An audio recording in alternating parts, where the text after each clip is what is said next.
జిల్లా బుచ్చిరెడ్డిపాలెం మండలం జొన్నవాడ క్షేత్రంలో వెలసిన శ్రీ మల్లికార్జున స్వామి కామాక్షితాయి దేవస్థానం నందు శ్రీవారి వార్షిక బ్రహ్మోత్సవాలు అంగరంగ వైభవంగా విద్యుత్ కాంతులతో దేవస్థానం ప్రాంగణమంతా కూడా అలంకరణతో ఘనంగా ఏర్పాటు చేశారు. అందులో భాగంగా ఈరోజు రాత్రి 8 గంటలకు పురుష మృగ వాహన సేవ వైభవంగా నిర్వహించారు. ఈ క్రమంలో ప్రత్యేకంగా సాంస్కృతిక కార్యక్రమాల్ని కూడా ఏర్పాటు చేశారు.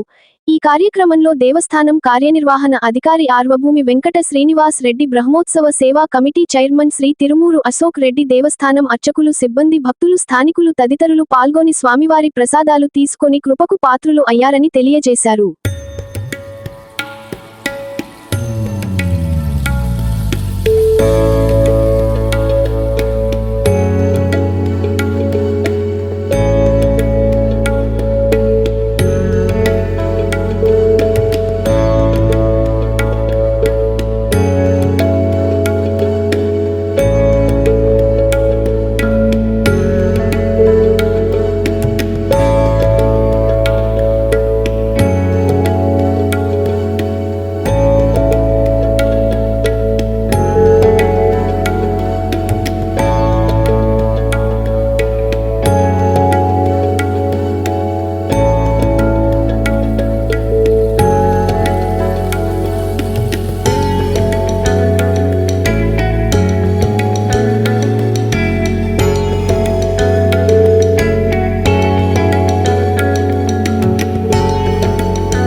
Like, share, subscribe. మరిన్ని వీడియోల కోసం గంట సింబల్ ని క్లిక్ చేయండి. Thanks for watching this video.